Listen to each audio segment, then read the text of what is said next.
Welcome friends to another Dune video. Today we examine a group I have not covered on the channel, the Fish Speakers. We follow one, as it's stated in the Dune Encyclopedia, through training, through to her first assignment, till the end of her service in the name of the God Emperor. She was born on Grumman to a fish speaker officer and her consort, and Nayla inherited her mother's muscular body, and she began to train at 3, so physical training came easily to her. And she also had a deep interest in the God Emperor. She was very devout.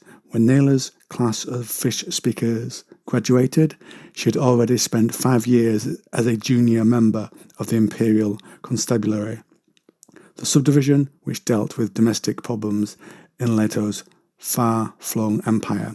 She had been dispatched and received commendations for the zeal with which she had put down some local rioters. When she graduated from the school, she became a full-blooded member of the constabulary.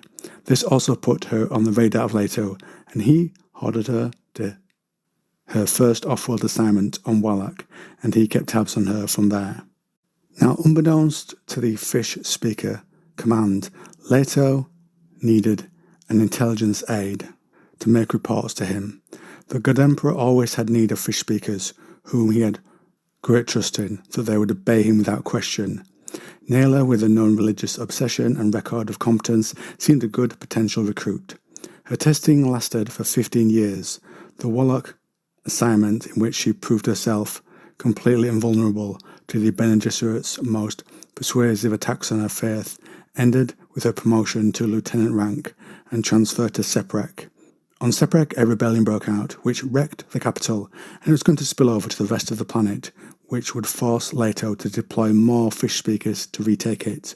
So he employed death commandos. According to the Dune Encyclopedia, these berserkers, errant fish speakers, who had in some way failed in serving the God Emperor, would descend on the rebels in Dalek like a horde of avenging furies, unstoppable except by welcome death, which would earn the salvation forfeited by their earlier behaviour. The commandos were used only in last-ditch situations, and no group they were sent against had yet survived battle. In addition to maintaining the shock value of the death commandos, there was another reason for Fish Speaker Command's reluctance to put their errant sisters into action. The commandos had to be led by someone lacking their overpowering urge to kill and destroy, someone capable of directing the operation coolly and effectively, and Nayla volunteered. Dalek was taken, and Nayla, her left arm so badly burned by a lasgun near miss that it required 6 hours of reconstructive surgery, returned to her garrison with news of the great victory. As reward for this, she was promoted to captain, and she carried on in service to Leto for 11 years. She continued to be promoted and then got a summons, and she was taken to see Leto. Leto says her initial fear and awe gave way to duty. In Siona, Leto felt he had achieved the end of his breeding program, to be hidden from prescience and add chance to his golden path, and he assigned Nayla to watch Siona, and he gave Nayla a crysknife which had belonged to one of Stilgar's wives, binding her closer to him, and she was ordered to obey Siona in all things, and to tell him Siona's plans, and she was then given a place to live near a fish speaker school. Any queries about who she was, and she would say she was a bodyguard, her secret task to contact Siona's rebels and gain entry into the Atreides' confidence. When she was once summoned to the Citadel, she had a receiver transmitter put into her skull, making her a human distrans.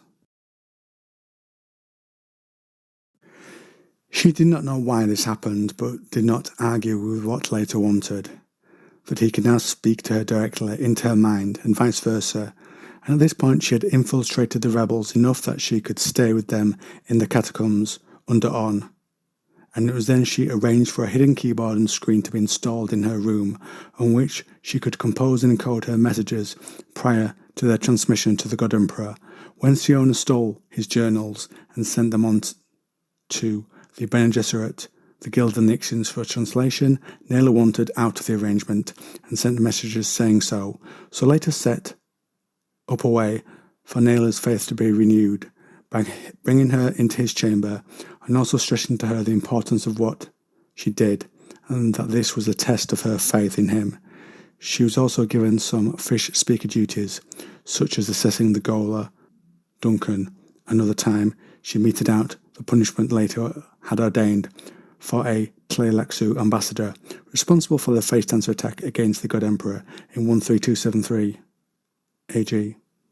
Then Naila was asked to reveal her identity to Siona and ask for her silence on it, under the pretext that only Naila herself recognised Siona's cause, and she was drawn deeper into the group after this, and she became part of a plan to eliminate Leto.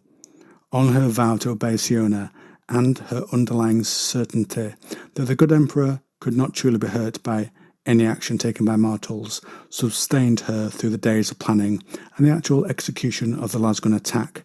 Naila had been trained well in using a lasgun. When the royal cart reached the bridge spanning the Idaho River, she cleanly shut out the bridge support and the suspensors beneath the royal cart, certain that she was about to witness a miracle. The God Emperor would survive, and her loyalty would be rewarded at last. Her reward, as well as the outcome of the attack, differed greatly from what Naila had expected. The God Emperor and his entourage plunged into the river, all but he dying immediately. His sand-trout skin gone, Leto crawled onto the shore. Naila climbed down to him, pushing Duncan, Idaho, aside to reassure herself that he lived. Before her master could answer, Naila felt her lasgun being seized from its holster and whirled in time to see the gaoler aim at her head and pull the trigger. The gun's charge was exhausted, and only a few smoking bits were left of the God Emperor's most faithful servant. Ironically, the gaoler had not killed her for her actions against Leto, the seeming treachery that would lead to her being despised for thousands of years, but for her killing of Hui Nuri, the God Emperor's bride. That undeserved onus in light of the newfound facts can now be ended.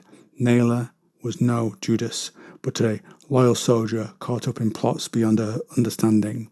She was more obedient to her God than many whose names and memories have been treated with great honour.